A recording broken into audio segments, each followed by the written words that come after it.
I think our on-air presence is going to be revoked pretty soon because of one thing. We've been talking for how long, and this is the first vintage Morgan dollar, pre-1900, we've been able to talk about. Shame on us. Shame on us. Well, we're going to stop that right now, everybody, and here you go. We have two very special vintage 120-year-old, 130-year-old Morgan dollars. We have the year 1890 and the year 1900. Uncirculated, but tonight, a significant part of our conversation is this.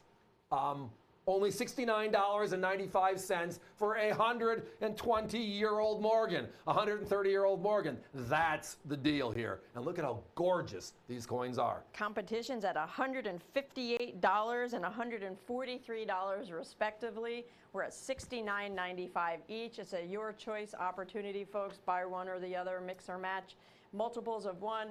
That's what we mean by your choice. You don't have to buy them both to get that special low price. Regardless, $69.95, not $158, not $143. It's the first Morgan from the Roaring 90s, 1890, and the first of the 1900s, first of the 20th century. Now this we brought out to show you the difference between a circulated coin and an uncirculated coin. Circulated on the left, that one right there. By the way, our competition has that coin for $118. Uncirculated. Well, look at the high point. The high point is the breast feathers of the eagle right here. It's very worn. And you see it's very worn. Look at the high point here. Every detail, every feather accounted for. Yep. That is a huge difference. Huge difference. And again, why one is circulated. Still a beautiful coin. Love the look and feel of that coin. But why pay over $100 for a circulated coin when tonight you can join us and get an uncirculated specimen? Now on the obverse, the high point is the ear, which is right in the middle of the coin, and the hairline right above the ear. Now, every once in a while, in circulated coins, you're going to see a little distressing pockmark or etc., maybe a little ding here and there. We're just showing. Now, look here. Look at the detail in the hairline above the ear. That's the difference, and we're just showing it just to give you an idea of what those differences are, whether you have coins yourself and you were curious or not. But those are the two high points we always look for. Obviously, the tiara, i.e. the liberty that's there, is also very important. The outside, the outstretched wings of the eagle. But tonight, not 118 for circulated. Tonight, not 158 and 143 respectively. Tonight, we have them available at only $69.95 as a your choice opportunity. I mean, Morgan silver dollars, they were the coins that were used back then in these times. And they were heavily circulated. They were used in commerce. These were the ones that survived something. Somebody was a steward and put those aside and saved these in this beautiful uncirculated condition. And you could tell by the quality of these two beauties. Bright white, detailed across there on the breast feathers into the wings. And again, these are Philadelphia Mint Morgan, so there'll be no mint mark on the bottom above the D and the O in dollar.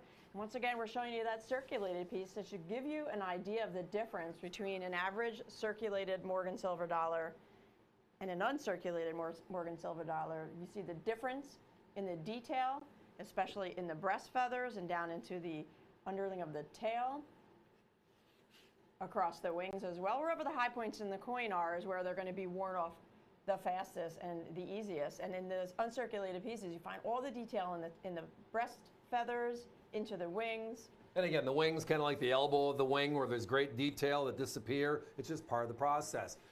One small thing. We're going to talk about the history and the storylines of these two coins, because the storyline of where we were as a country in history is wonderful. But many of you that have been with us before know I'm a numbers geek. And part of the story on these two coins is they're way undervalued for how rare they are today. And the numbers speak for themselves. You just got to know where to look to get the numbers. They're all published. It's all free. You just got to connect the dots. And it's not a complicated puzzle. If I can figure it out, you can figure it out, kind of a situation, right? So let's go back, however, and look at the story of and the factual element of that the 1918 Pittman Act destroyed 60% of all Morgan dollars. We just have no idea which ones, right? They didn't keep records of, hey, there's 389 cc's, 597 s's, and 20 of the 1900 O's. We don't know that. All we can do, though, is with the help of NGC and PCGS, who document every coin they see, all grades. The key is all grades. We can now get an idea over the last 35 years, what have they seen? Or for these two coins, what haven't they seen of any volume? So here's the story. They make the coins, right? If you're making this large barn or a warehouse and you're going to be storing your coins, do you drop the coins at the front door or do you bring them all the way to the back and drop them there? And then the next year, where do you put them? So if you go to the back of the barn, which is logical, and you put your 1878s there, every single year you make a new one. Philadelphia, you're going to go all the way forward. In the 1904, that's going to be the coin closest to the door, right?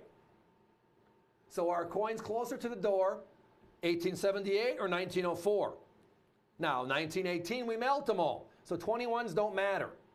They actually make 21s from the silver of all the melts, by the way. Another story. But then population reports make total sense.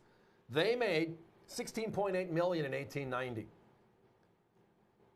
NGC, PCGS, ANAX, added together are at 41,000. Now, 1900. Mintage is much smaller, 8.8. And again, 39,537. Well, what does that mean? Well, the relationship is, let's go back into the 1880s. A decade earlier, the ones further back in the barn. The coins that should be there, if you took out 60% of them, at some point there's going to be a line, and then there's going to be coins there, right?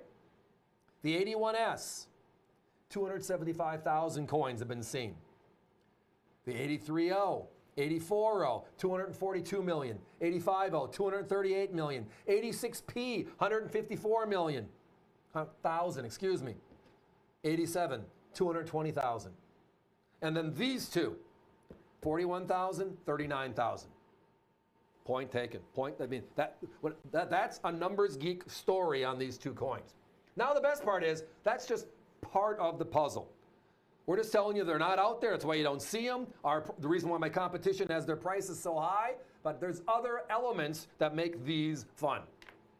The price is one of them, $69.95 each, not $158 and not $143.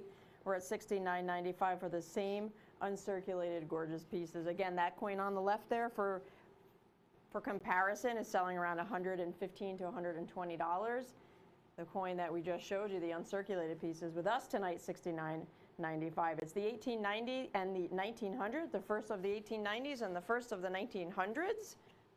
We're going to put a 1-minute clock up, folks. Phones are very busy right now.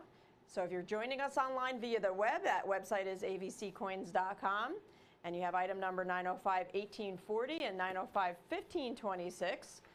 Pop these in your shopping cart. Multiples allowed, of course. Your choice, one or the other, or multiples of one or the other. Now let's talk some history, right? Because that kind of puts into perspective where we are, right?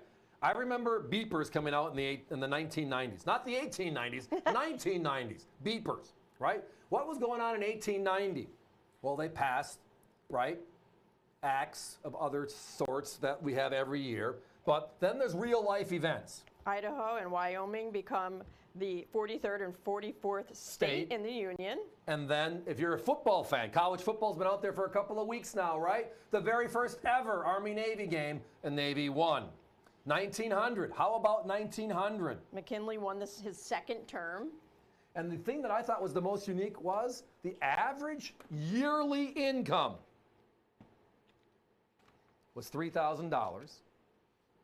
The average family lived to be in their early 40s. There was no running water and no electricity for the average individual living in this country. That is how things have changed, and that's where these coins came from. So when you look at the population reports, the mintage figures, and now fast forward 100 years later, how much fun is it? But it is time for us to be moving on.